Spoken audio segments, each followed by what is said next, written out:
ياسر المصري فارس الدراما الأردنية والعربية، صاحب حضور لافت وأداء متميز.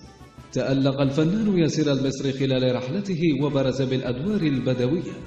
شارك كذلك في الدراما المصرية والخليجية، وشارك في أكثر من 50 مسلسلا تلفزيونيا وفيلمين وحوالي 13 مسرحية.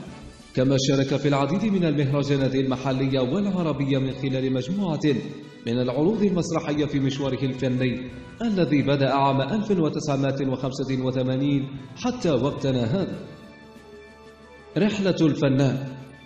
ولد الفنان ياسر المصري في عام 1970 حاصل على بكالوريوس علوم موسيقية من الأكاديمية الأردنية للموسيقى. انخرط بالحركة الفنية منذ أوائل التسعينيات، وهو عضو في نقابة الفنانين الأردنيين.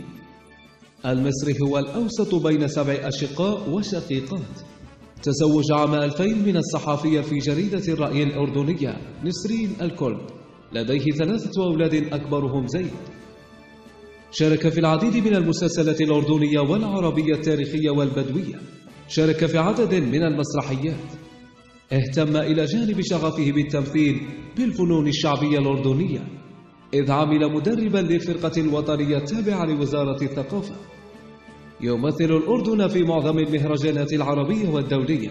ومن ناحية الإنتاج فهو يمتلك شركة إنتاج خاصة للإنتاج الفني أسسها عام 2010 وأطلق عليها اسم الرأي، يسعى من خلالها عن البحث لإنتاج أعمال لخدمة الفن الأردني.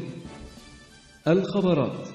مدرب الفرقة الوطنية للفنون الشعبية الأردنية التابعة لوزارة الثقافة. مدرب فرقة الرزنة. مسؤول قسم النشاط الفني في جامعة البتراء. المشاركة في المهرجانات المحلية والدولية في حقلي المسرح والفنون الشعبية. مشرف قسم النشاط المسرحي والحركي في جامعة البتراء.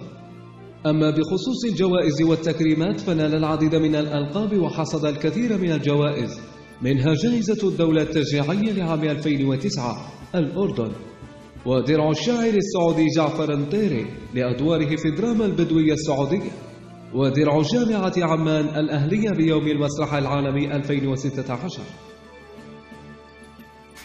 أعماله من المسلسلات: الفرداوي، عرس السقف، ذي قاع، امرؤ القيس، زمان الوصل، الحجاج، العدو، الطوفان، آخر أيام اليمامة، شوها الحكي، الطريق الوعد، الرغبة في السقوط، راس غليظ، دعاة على أبواب جهنم، سلطانة، نمر بن عدوان، عيون عليا، الرحيل، أبو جعفر المنصور، حب في الهايد بارك، العنود، رجال الحسم، ما أصعب الكلام، رايات الحق، بوابة القدس، عطر النار، بيارق العربة، توأم روحي، أوراق الحب، الحرير والنار، تحت الأرض، ذيب السرايا، زين، توم الغر، رعود المزن، الوعد، ملحمة الحب والرحيل، إخوة الدم،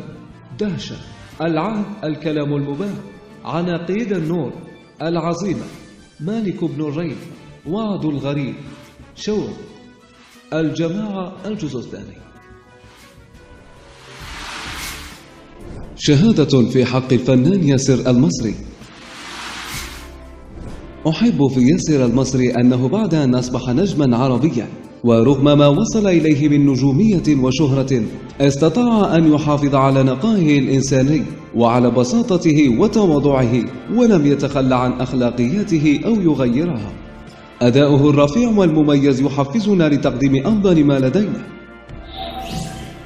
هو الإنسان الراقي المتواضع، ملتزم صادق مع صديقه، في موقف من المواقف عامل مكان كوني متعة، متواضع متعاون خلوق، له مواقف جميلة ومؤثرة، خفيف الدم، أطمح دائما للعمل معه، أتفاءل به، معجب بتمثيله وأدائه وأخلاقه، لا يمل الجلوس معه، روحه حلوة، لسانه حلو، نكته ذكية.